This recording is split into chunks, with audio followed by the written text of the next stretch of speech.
intérêt pour nous de vous retrouver ce soir pour parler rien que actualité dans cette émission, les concertations nationales.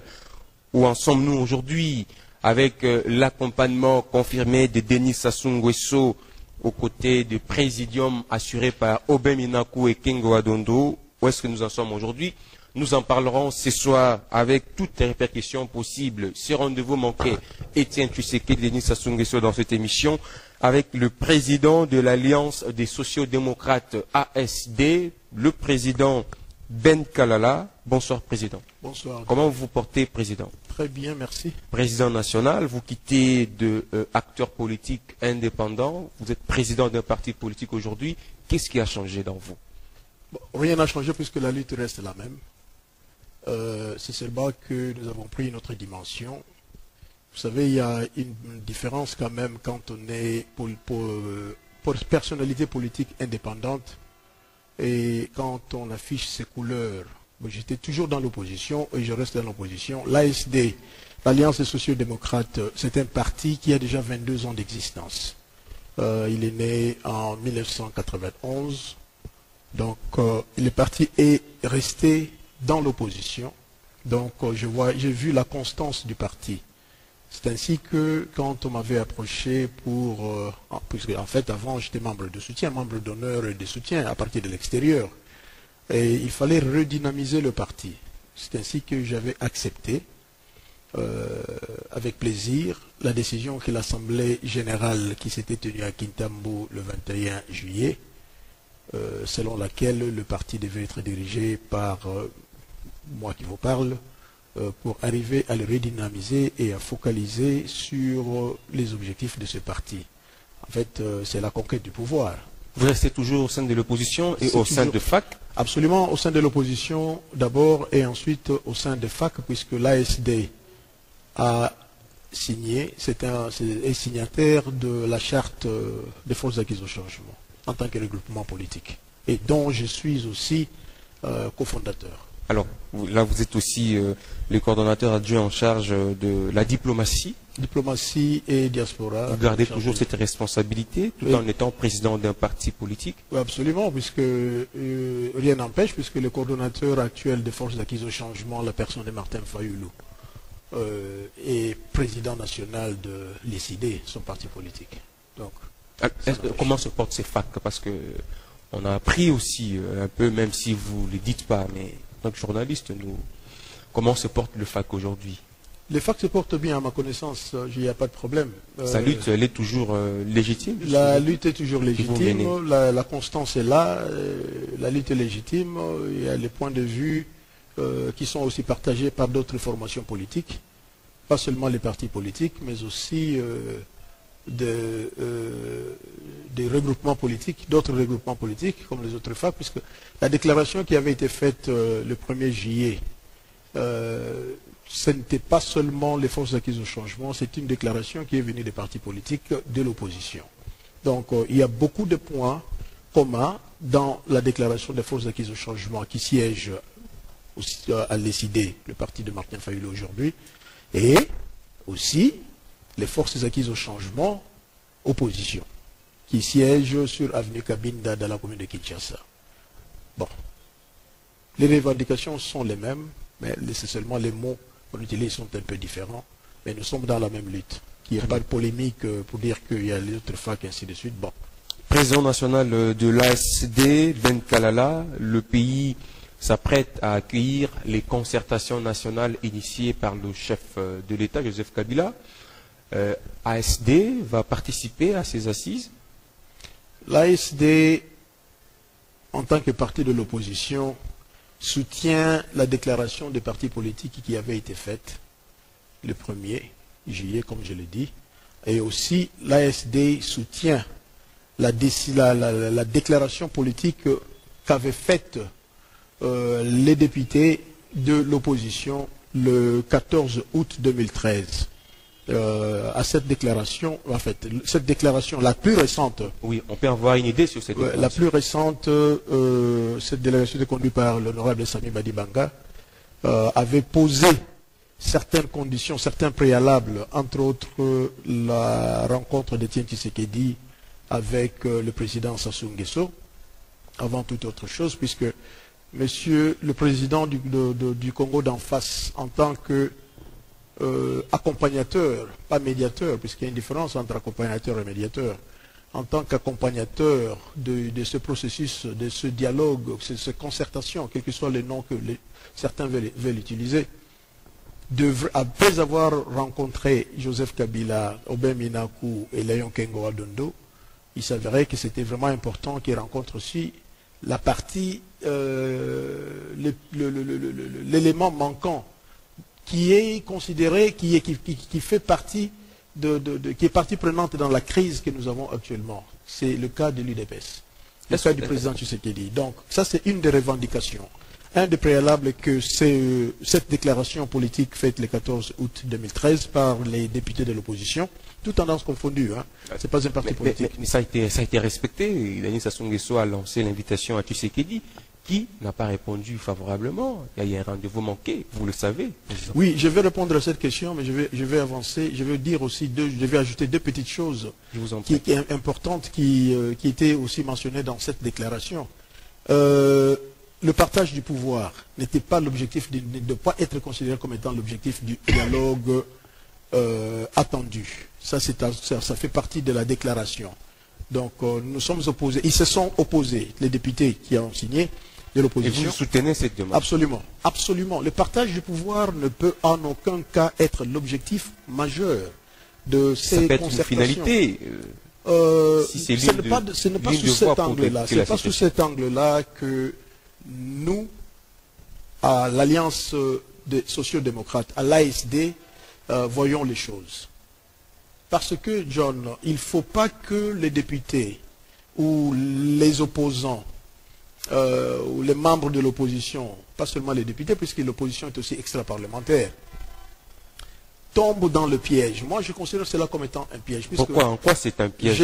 Personnellement, je m'étais rendu à Fatima. Les jours que le président du Sénat Léon Kengo ou Adondo avait parlé à l'opposition, pour faire part à l'opposition ce qu'il avait eu comme entretien avec le président Sassou Nguesso. J'étais sidéré, John, de voir comment est-ce que les opposants, ou certains opposants, qui étaient présents dans cette salle, avaient applaudi, avaient salué la nouvelle, l'information que le président Kengo venait de donner, comme quoi il y aura un gouvernement d'union nationale qui sera issu des concertations.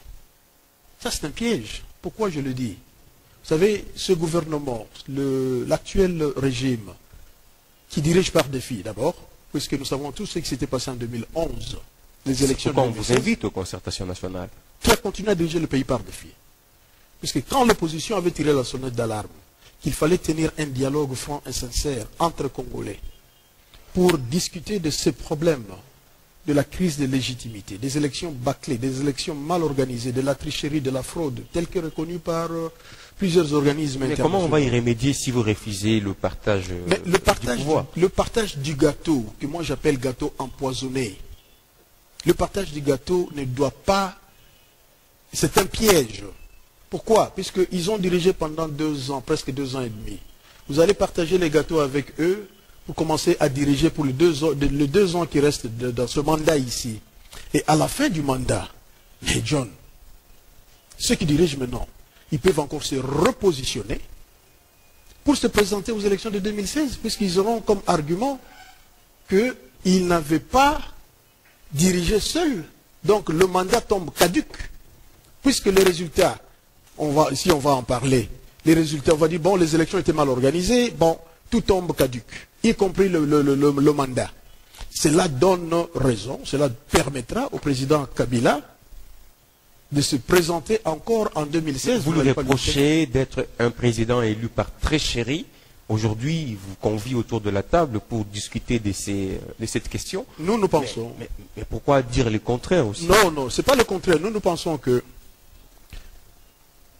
même ces concertations, le cadre même de ces concertations, la manière dont ces concertations ont été convoquées d'une manière unilatérale.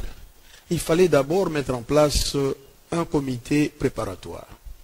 C'est ce comité préparatoire qui allait établir les points nécessaires, entre autres, qui seront invités à ces concertations, combien de gens prendront part à ces concertations, quelle sera la matière à traiter lors de ces concertations, l'agenda de ces concertations. Mais on ne va pas aux concertations.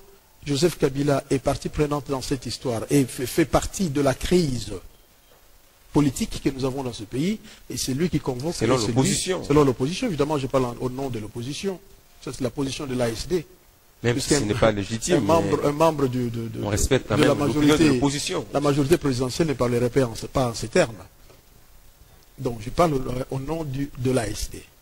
Mais il y a un règlement intérieur qui a été un projet de règlement intérieur qu'on a soumis à tout le monde pour amender. Mais qui l'a élaboré? C'est pas encore adopté. Mais vous avez le temps d'amender ces projets. C'est un projet, mais il faut savoir qui a élaboré ce projet. Le présidium, c'est le présidium qui a signé. Il y a beaucoup de choses. Il y a beaucoup de choses. C'est pas le rôle du présidium. Le présidium, c'est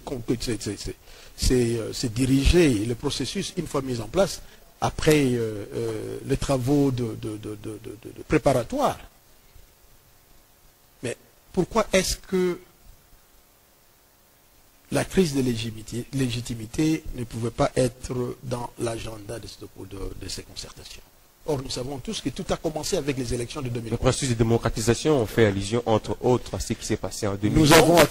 Nous avons accepté, quand je dis nous, je parle de députés de l'opposition, ont accepté de siéger, pas pour leur intérêt, évidemment pour l'intérêt supérieur de la nation, puisqu'il fallait mettre tout ça derrière, et que les institutions commencent à travailler.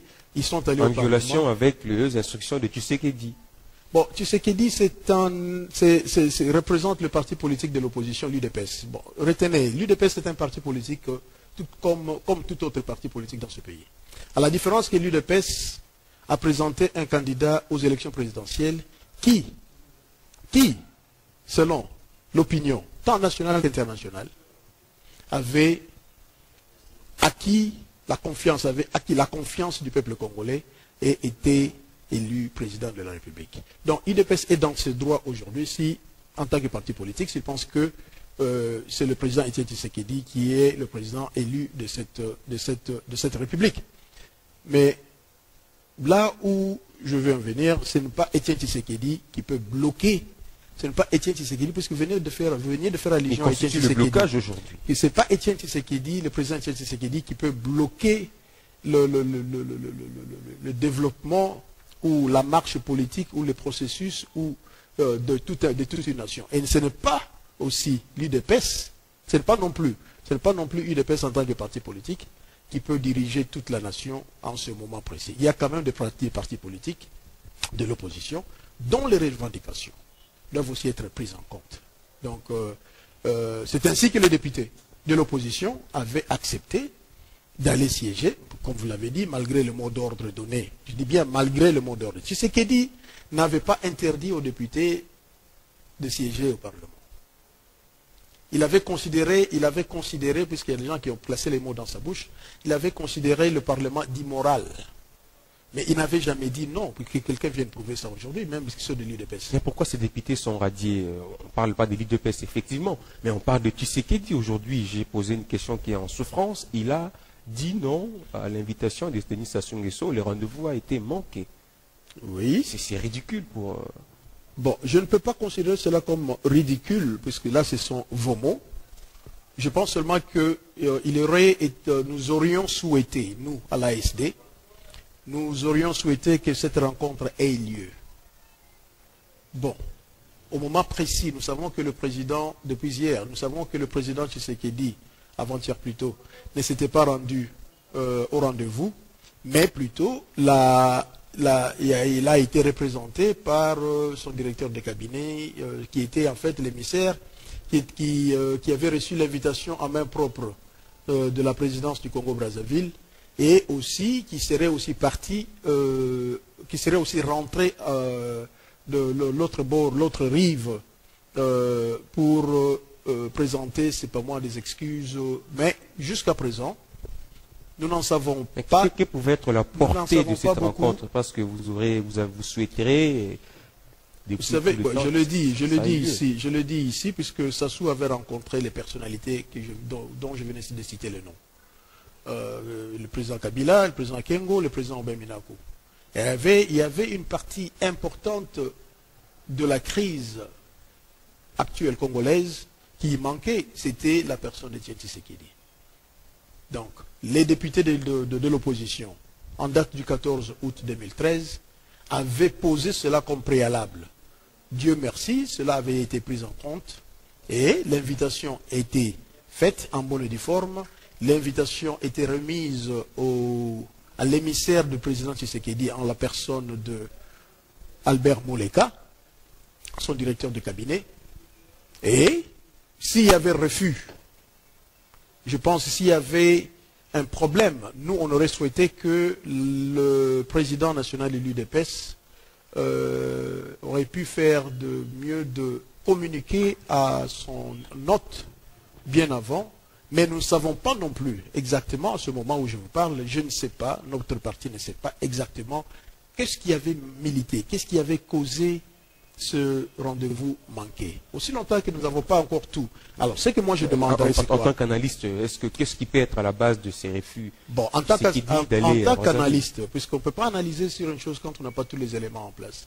En tant qu'analyste, moi je suggère que le président national de l'UDPS, le président Tshisekedi ou son émissaire puisse parler, puisse donner les raisons du refus poli de ce rendez-vous, parce que le peuple souverain attendait, ce n'est pas seulement l'opposition, ce n'est pas seulement nous, cadres de l'opposition, qui attendions à ce que ce rendez-vous ait lieu, mais la population, John, devant la résidence du président Tshisekedi, il y avait la population. Ce peuple qui était et à Limité et au beach n'attendait, ne voulait voir que ce n'était pas pour empêcher le président qu'ils étaient là, mais ces gens étaient là pour voir, pour le soutenir, pour voir le président traverser, afin d'avoir ce tête-à-tête avec Sassou Nguesso et rentrer et nous faire part de sa rencontre, de cette rencontre. Alors maintenant, ce peuple ne peut pas aussi être abandonné à son propre sort. Le peuple a droit de savoir. Moi, j'insiste beaucoup sur ce point. Il devient difficile de compter avec l'opposition, avec ces comportements de votre leader, Tshisekedi. Bon, moi, ça a déçu le Congolais, il faut le dire comme ça. Moi, je dirais ceci, les hommes passent, mais les institutions restent. Vous savez, l'acte qu'avait commis le président national sortant de l'ASD, ici je fais allusion à mon aîné Léonard Ngila Tukumbane, qui a dirigé ce parti depuis sa création. Et arrivé à un certain moment, le parti, je le disais, qui était né en 1991, et arrivé 22 ans plus tard, voyant l'évolution du parti, la marche que le parti avait entreprise, s'est dit, ou a proposé à ses membres ou des cadres du parti de convoquer une assemblée générale pour que nous trouvions un sang nouveau pour mener les affaires, pour diriger ce parti, pour lui apporter de la force, pour redynamiser le parti. Vous savez, c'est un cas très rare, ça ne se fait pas dans ce pays, malheureusement, puisqu'il y a des partis politiques qui sont nés avec un président à leur tête et qui meurent. Et ils amènent même le parti politique avec eux. Et puis, puisqu'après leur mort, c'est parti, c'est fini, on ne parle plus de ces partis politiques.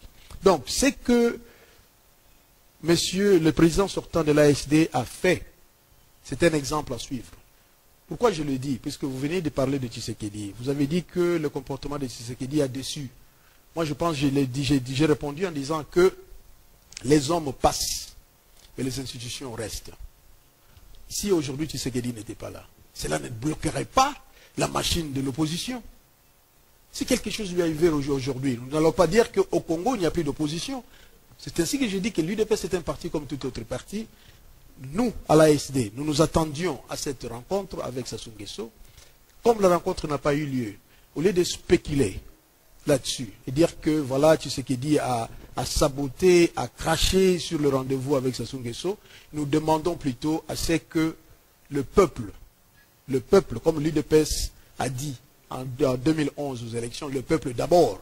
Alors plaçons le peuple d'abord. Que ce peuple sache les tenants et les aboutissants de ce rendez-vous manqué. Mais quel peut être l'impact de ces rendez-vous manqués par rapport aux concertations nationales? c'est un rendez-vous qui avait été pris.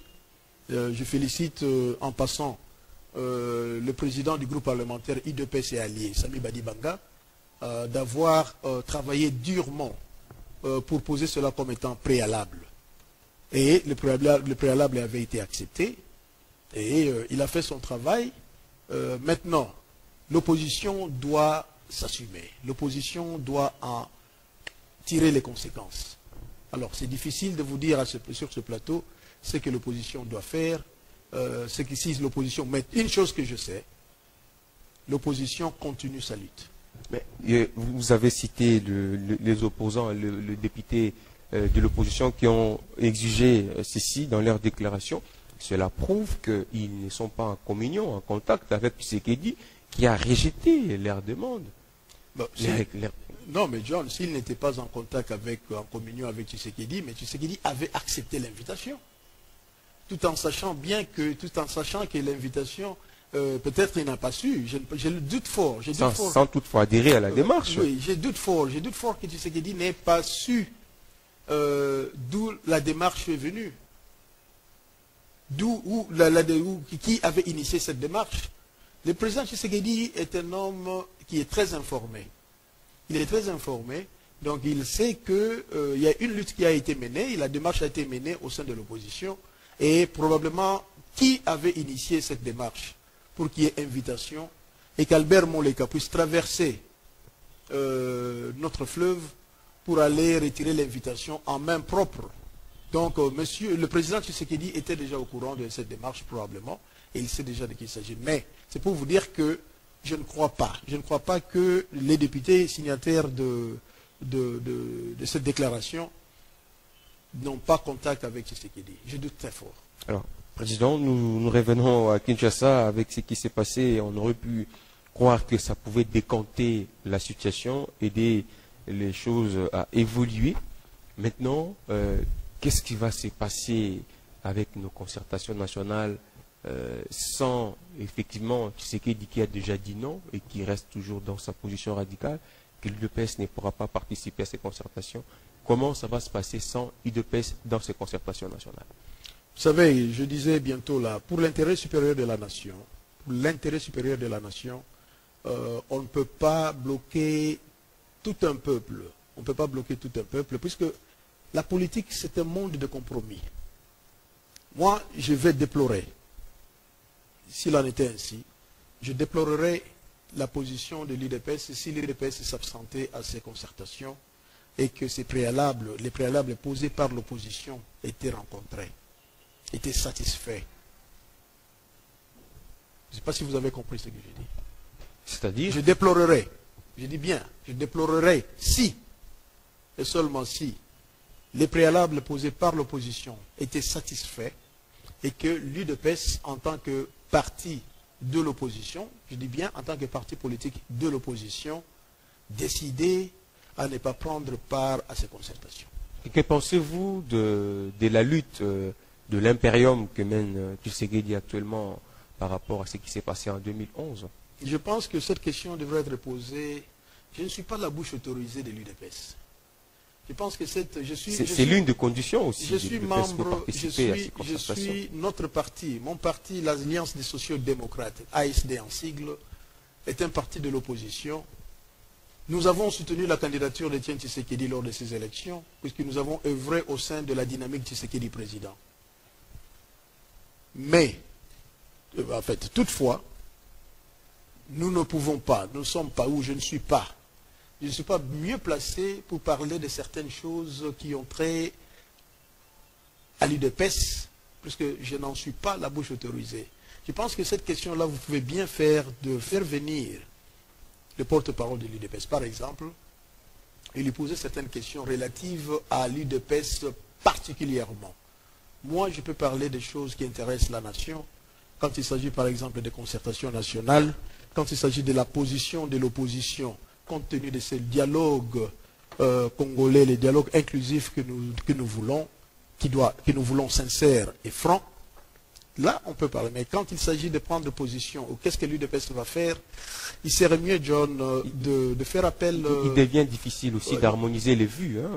Au sein de l'opposition, il y a ceux qui sortent du conclave, ils ont des revendications. Le FAC, dont vous faites partie aussi, a ses revendications. Finalement, on va répondre à quelles revendications de l'opposition? Si vous voyez bien, si vous lisez bien, vous consultez les déclarations faites, différentes déclarations faites par les partis politiques de l'opposition ou regroupements politiques de l'opposition, vous y trouverez une harmonie, une vision commune. Vous y trouverez une vision commune. C'est seulement peut-être la différence des mots qui sont utilisés. Mais que veut l'opposition aujourd'hui? Mais l'opposition, c'est bien. L'opposition a déclaré, l'opposition s'est bien expliqué pour dire que nous voulons un dialogue franc et sincère. L'opposition a dit ceci. On remet en cause tout dialogue qui va se fonder sur l'ordonnance numéro 13-018 que le président de la République a signée le 26 juin 2013. On a promis la mise en place d'un comité préparatoire, Kengo vous l'a annoncé. On a promis aussi l'élargissement du secrétariat technique, je crois que c'est déjà fait.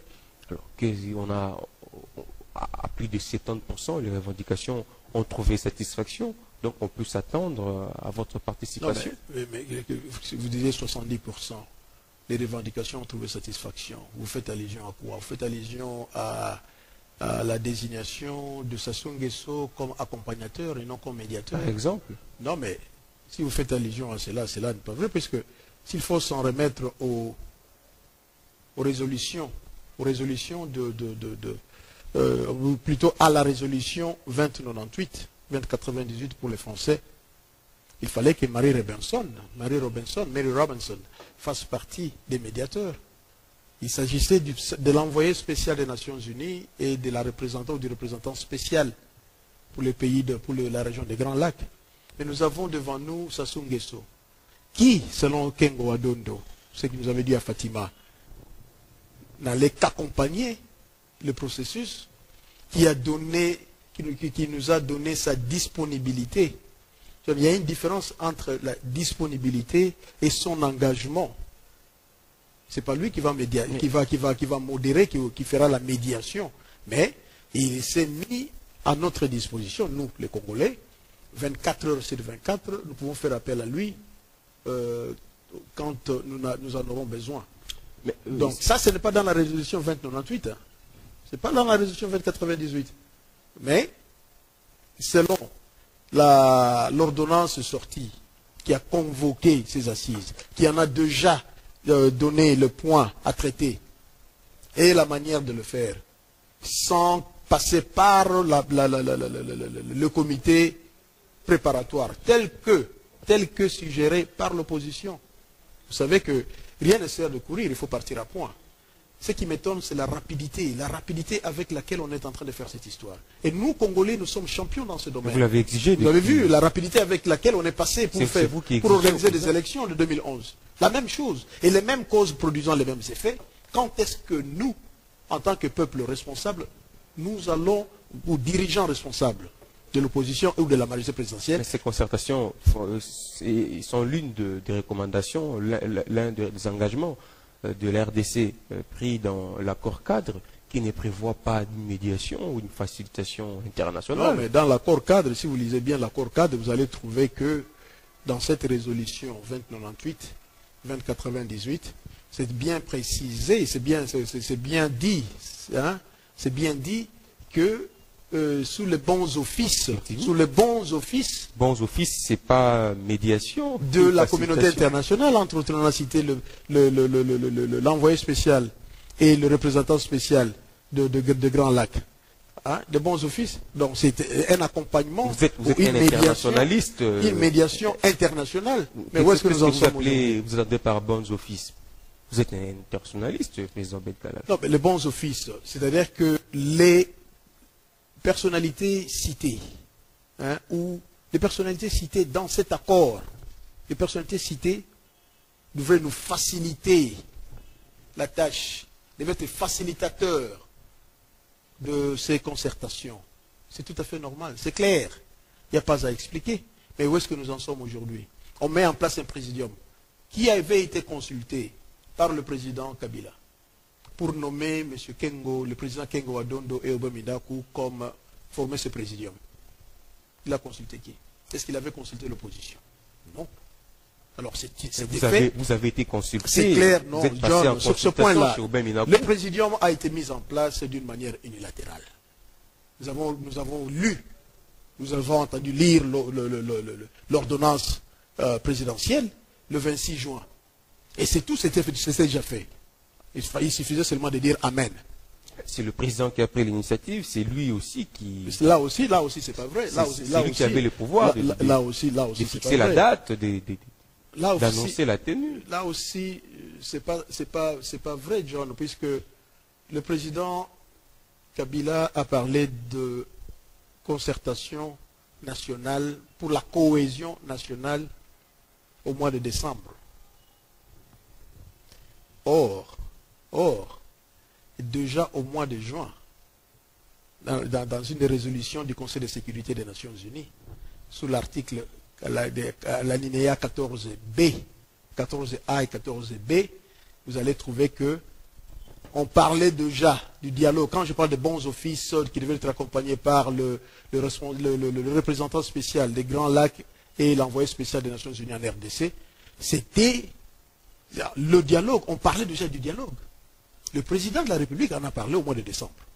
Il y a 6 mois entre le juin et décembre. Il était le premier à l'annoncer. Bon, en tant que président de la République, oui, il ne pouvait pas, puisque la pression était faite, pas seulement sur le plan national. Par lui, pas par l'opposition. Mais John, n'oublions pas que juste après les élections, même avant les élections, déjà l'opposition en RDC avait déjà émis le souci d'avoir un dialogue.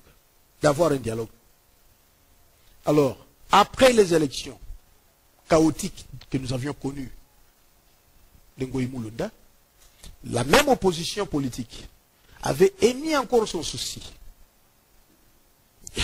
Quiconque le sait, qui est dans le monde politique, de voir se tenir un dialogue inclusif entre Congolais. Pour résoudre ce problème-là, des résultats que nous avions connus à ces élections, puisqu'il y a eu des problèmes très sérieux, nous le savons, pas seulement au niveau de l'opposition. L'opposition n'était pas la seule famille politique qui avait décrié les élections, les résultats des élections de 2011. Vous étiez ici au Congo, j'espère, et vous aviez vu que c'était aussi dans la majorité présidentielle. Il y a des gens, il y a la majorité présidentielle, il y a des candidats de la majorité présidentielle qui s'accusaient, qui s'entre-accusaient. Donc ce n'était pas seulement l'opposition qui s'était mise debout contre les résultats. Donc vous savez que c'était un problème. Maintenant, pour la cohésion nationale, puisqu'il s'agit de la cohésion nationale, John, il faudra qu'il y ait un dialogue sincère, franc et sincère, sans lequel on pourra aboutir à rien. Si aujourd'hui Tshisekedi a refusé d'aller au Congo-Brazzaville, qui sait? Je sais que Tshisekedi n'est pas Dieu, mais qui sait? Puisqu'il y a beaucoup de fois dans le passé, il avait pris des positions extrémistes, s'il faut le dire, mais après, on lui a donné raison. Je ne dis pas que Tshisekedi avait raison de ne pas traverser à Brazzaville pour rencontrer Sassou Nguesso, mais je dis que l'avenir nous le dira. Mais pour l'instant, l'opposition doit s'assumer, l'opposition doit en tirer les conséquences dans l'intérêt supérieur de la nation. Alors, revenons aux concertations. Si, selon l'ASD, comment définissez-vous les objectifs ou les missions à atteindre, à réaliser par la classe politique à l'issue de ces concertations nationales, parce que vous refusez le partage du pouvoir? Nous refusons le partage du pouvoir pour la simple raison, pour la raison que moi, personnellement, j'ai avancé comme analyse que j'ai faite. C'est donner l'occasion à la majorité, à ceux qui dirigent maintenant, de se présenter. Vous avez parlé d'un piège. C'est un piège, c'est un gâteau, le partage du gâteau, mais c'est un gâteau empoisonné. Il faut faire très attention. Et encore, John, quand le ministre de l'Information, qui est porte-parole du gouvernement en place, affirme à la télévision que le président Kengo n'a pas mandat de créer, n'a pas été mandaté pour créer un gouvernement d'union nationale. Et il ira même très loin. je parle de Lambert Mende, pour dire que c'était un langage politique qu'avait utilisé le président du Sénat pour faire bouger les choses de l'autre côté, puisqu'il semblait il paraissait que les choses ne bougeaient pas de l'autre côté. Donc c'était un appât. Qu'est-ce que cela vous inspire, ces déclarations de Lambert Mende? Mais Lambert Mende n'a pas parlé en tant que Lambert Mende, il a parlé en tant que porte-parole du gouvernement en place. C'est-à-dire qu'il faut faire attention. Je dis cela à mes amis, à nos amis de l'opposition. Il faut faire attention. Si Kengo, selon Lambert Mende, a tenu ses propos juste pour bouger les choses du côté de l'opposition. Et comme je l'avais dit, j'étais vraiment sidéré de voir comment est-ce que nos amis, certains amis de l'opposition avaient salué ces paroles. Il faut faire attention. C'est ainsi que je dis que c'était le même jour que le président Kengo avait parlé, j'avais fait mon analyse. Juste après, sur une des chaînes locales, nationales, pour demander à l'opposition de faire très attention. Quand il avait parlé du gouvernement d'union nationale, l'opposition de faire très attention. Et une semaine plus tard, je l'entends de la bouche du porte-parole du gouvernement pour dire que Kengo n'a aucun pouvoir de décider sur les résolutions de ces conclaves ou de ces assises ou de ces concertations, de ce dialogue, ce qui, selon lui, sortira un gouvernement d'union nationale. Alors tout le monde qui est prêt à entrer dans la danse, ceux qui avaient déjà gouverné ce pays, qui malheureusement se retrouvent à l'extérieur aujourd'hui, par tous les moyens, il faut rentrer dans le gouvernement, même si cela ne résolverait pas le problème du peuple congolais. C'est ça que je déplore. Alors, on va parler aussi de la crise de l'Est. Comme vous le savez, vous avez eu tout le temps de vous exprimer par rapport à cette question. Mais aujourd'hui, le peuple voudrait savoir où en sommes-nous, parce que concertation nationale, c'est une actualité, tout le monde en parle. On semble oublier l'Est un peu. Où en sommes-nous, président Ben Kalal? Bon, on n'a pas oublié l'Est, l'opposition, ou plutôt je vais dire la diaspora, puisque je représente quand même la diaspora, après avoir dirigé la communauté congolaise d'Atlanta pendant 7 ans, et agissant aussi en tant que coordonnateur général de l'Union des communautés congolaises des États-Unis d'Amérique, j'ai toujours dit que la diaspora a joué un rôle très important quant au problème de l'Est. Nous étions, si pas les premiers, à tirer la sonnette d'alarme pour parler de la balkanisation. À ce moment-là, ici au Congo, on n'en parlait même pas. Télé 50, pas Télé 50.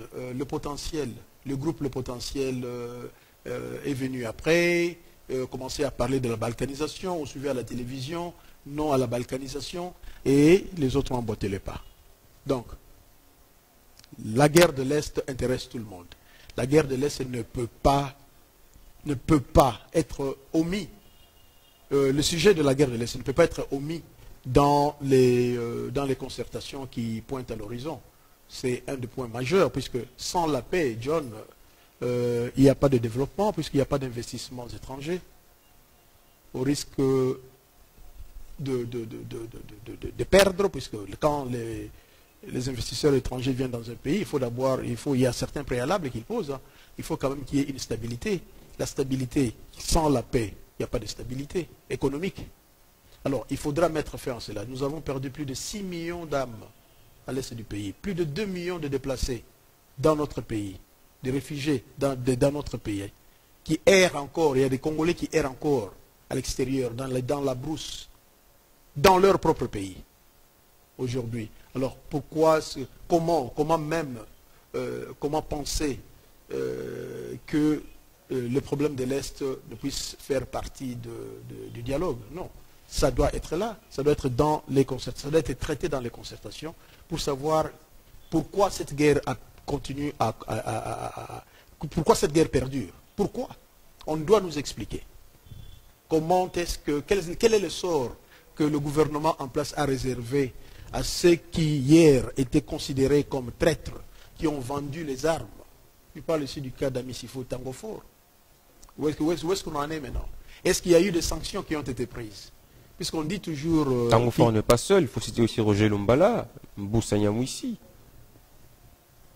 jusqu'à preuve du contraire, si ces gens-là, si on arrive à prouver que ces gens-là ont vraiment trahi la nation, je ne peux pas les épargner. Ils sont aux côtés du M23. Et ils ne sont pas épargnés. Ils sont aux côtés du M23. C'est ce que je dis. S'il est prouvé que Moussa Nyamouissi ou Roger Lumbala ont trahi la nation congolaise, ils ne peuvent pas être épargnés. Il n'y a pas de politique de deux poids deux mesures. Mr. Mouffa, il faut le prouver aussi. Mais pourquoi il a été... Il bénéficie aussi de présomption d'innocence. Non, mais pourquoi il a été mis de côté? Est-ce qu'il est encore dans ses fonctions? Il a été soupçonné, c'est pourquoi... On ne met pas de côté un officier de ce rang, juste par les soupçons. C'est-à-dire qu'il y a des enquêtes qui ont été faites, et selon lesquelles il a été établi que le général Tangofor a fait quelque chose qui n'était pas de ses fonctions. Donc, où est-ce qu'on en est maintenant? Bon, il y a tellement beaucoup de choses.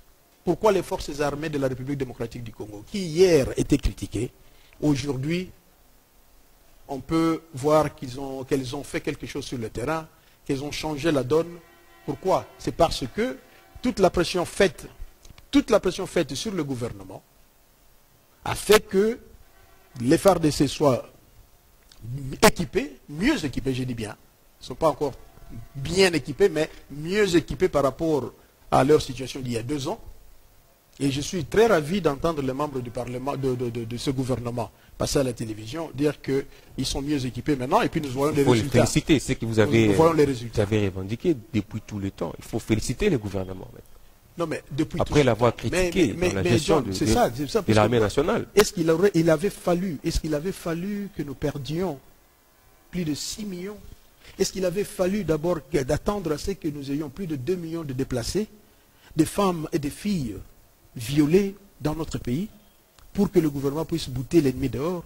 Nous parlons ici d'une armée qui a plus d'une centaine de milliers d'hommes contre un groupe armé, le cas présent ici, nous parlons de M23, de 300 et quelques 800, ou même 1500. Nous parlons d'une centaine de milliers. Alors, pourquoi est-ce que les FARDC ne sont pas arrivés à faire preuve de leur force sur l'ennemi, dans notre territoire? Pourquoi est-ce que Rutshuru, jusqu'à présent, est sous administration parallèle du M23? Alors, tout ça doit être discuté. On doit savoir à qui incombe la responsabilité. C'est ainsi que nous allons résoudre cette crise de l'Est, une fois pour toutes.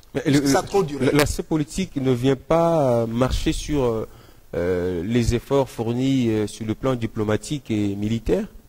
Oui, on nous avait promis 3 aspects, politique, militaire et diplomatique. Sur le plan diplomatique, nous savons que nous avons beaucoup échoué. On a eu le résultat, président Benkalala. Lequel? L'accord cadre que vous réclamez aujourd'hui, c'est la diplomatie. La diplomatie. Vous savez, quand un pays vous agresse, une des premières choses, avant de faire la diplomatie, on se bat. On se bat et en même temps on parle. On s'est battu. On s'est battu pendant que... Mais vous savez, ce que le Congo a eu comme dégâts, notre pays, les vies humaines que nous avions perdues dans notre pays, quand nous avions, ou les Nations Unies avaient pointé le doigt sur l'implication du Rwanda, du pays voisin, Rwanda, il y a eu des rapports dans la déstabilisation de l'Est de notre pays. À ce moment-là, M. John, le 1er octobre 2010, le rapport des Nations Unies sort, citant nommément les Rwandais comme agresseurs de la RDC. Nommément alors, quelle avait été la réaction de nos dirigeants? Si vous avez bien une bonne mémoire, puisque le mal est que le Congolais a une très courte mémoire. Il ne fallait pas se jeter automatiquement, il fallait prendre aussi le temps. Même si on n'avait pas demandé qu'on s'y jette. Le Rwanda, c'est un voisin. On n'avait pas demandé qu'on s'y jette automatiquement, mais je pense que c'est vous qui posez les questions sur ce plateau, mais à nos téléspectateurs qui nous suivent, qui se rappellent encore de la position qui avait été prise par ce gouvernement, au lieu d'utiliser le rapport des Nations Unies sur le plan international, afin de demander, de convoquer même, demander, plaider au Conseil de sécurité, bien depuis ce temps-là. Non, mais nous continuons bonnement nos relations avec le pays agresseur, pointé par la communauté internationale, pointé par les Nations Unies. Ils l'ont pointé sans le condamner. Ça, vous êtes d'accord avec le gouvernement? Mais John, votre maison est envahie par le voisin. Vous allez dire que voilà, nous allons d'abord attendre que la police vienne, et pendant que le voisin est en train de vous envahir, il dit non, non, non, non, non, on va seulement attendre que l'État vienne. On ne gère pas un État comme on gérait sa propre famille, président Bengala. Ça commence par là, ça commence par là. Un État souverain doit réagir. Je vais vous donner un exemple, juste un exemple. Les États-Unis d'Amérique ont connu les problèmes de New York, où les deux buildings étaient attaqués par ce qu'on a pu trouver comme agresseurs Al-Qaïda. Quelle avait été la position prise directement par le président des États-Unis? Ça a pris un temps avant qu'on arrête Ben Laden. Ça a pris un temps. Mais est-ce que vous aviez entendu le président des États-Unis d'Amérique mâcher ce mot pour ne pas dire que cet agresseur, nous irons jusqu'au bout, nous allons l'attaquer, nous les aurons. Il fallait d'abord identifier qui a fait cela à mon peuple. Il l'avait bien dit. C'était Ben Laden, c'était le groupe d'Al-Qaïda. Et c'est après cela que la machine avait été mise en place pour traquer ces agresseurs jusqu'au moment où on les a eus. Mais nous, c'était le contraire. Les Nations Unies nous parlent du Rwanda comme agresseur de notre pays. Nous, au lieu d'accueillir cette nouvelle positivement, pour le profit de pour l'intérêt de notre pays, nous, quand je dis nous en tant que Congolais, mais représentés par ce gouvernement en place, non, nous, on s'attaquait plutôt, nos gouvernants, on s'attaquait plutôt au rapport des Nations Unies pour dire que les rapports n'étaient pas crédibles. On protégeait le Rwanda. C'est le même Rwanda. On protégeait nos relations avec les Rwandais, on ne protégeait pas les Rwandais, président. La diplomatie, même si c'est dans la diplomatie, mais la diplomatie ne peut pas être menée les mains croisées quand on est agressé. Vous n'allez pas attendre, non, on va d'abord voir, dans notre temps on parle. Non, non, non, non. On se bat d'abord, on se bat en parlant. On se bat en parlant, c'est ce qui fait la force. Alors, malheureusement, cela n'était pas le cas. Alors cela veut dire que Kampala ne sert plus à rien. Nous l'avions déjà dit, que les assises de Kampala accoucheraient d'une souris. Et c'est l'argent du contribuable congolais qui est en train d'être utilisé à Kampala. On n'en parle plus aujourd'hui. On n'en parle plus. Alors, mais où est-ce que nous en sommes? On avait désigné des experts selon la volonté de la majorité. Où est-ce que nous en sommes aujourd'hui? Comment voulez-vous qu'aujourd'hui nous sommes à Kampala en train de négocier avec un groupe négatif, hein? En même temps, on n'a pas encore terminé les négociations là-bas. Ils nous ont claqué la porte plusieurs fois. Nous rentrons en négociation et ils disent qu'ils viennent à peine de commencer. Quel théâtre! Et ici, on nous demande encore d'aller aux concertations avec le même groupe comme participant aux négociations. Mais John, on se moque de qui? C'est quel théâtre là? Les erreurs du gouvernement vous achantent, voilà. Président. Il faut dire la vérité au peuple congolais. Les erreurs du gouvernement vous achantent. Il faut dire la vérité au peuple congolais. Ce sont des erreurs qu'il faut corriger. L'opposition n'est pas là seulement pour pointer le doigt sur le gouvernement, sur tout ce qui se passe, même si ce sont des bonnes choses. Non, l'opposition responsable reconnaît. L'opposition responsable doit reconnaître l'ASD. Nous sommes une opposition responsable. Nous allons reconnaître ce qui est bon et nous allons pointer le doigt sur ce qui est mauvais. Et c'est ça. La confiance n'exclut pas le contrôle. Ce n'est pas puisque nous faisons ou le peuple fait confiance qu'on ne peut pas contrôler. C'est ça le rôle de l'opposition. Président Ben Kalala, président national de l'Alliance des sociaux-démocrates ASD, il était notre invité principal de ce soir. Avec lui, on a parlé du parti et de l'actualité, les concertations nationales. Président, un mot de conclusion? On se sépare. L'ASD, l'Alliance des sociaux-démocrates, soutient la déclaration faite par les députés, les élus du peuple congolais, le 14 août 2013, selon laquelle il faut modifier l'ordonnance du 26 juin en tenant compte des revendications politiques, les revendications de l'opposition politique, sur ou sans lesquelles un dialogue franc et sincère ne peut pas être possible. Nous demandons à ce que les partis membres de l'opposition congolaise soient prudents. Que ce parti de l'opposition congolaise place l'intérêt national avant toute autre chose. Ça ne sert à rien de courir, il faut partir à point. Les négociations, oui, mais pas les négociations qui vont aboutir à un partage de gâteaux que nous considérons empoisonnés. Très bien. Merci, merci.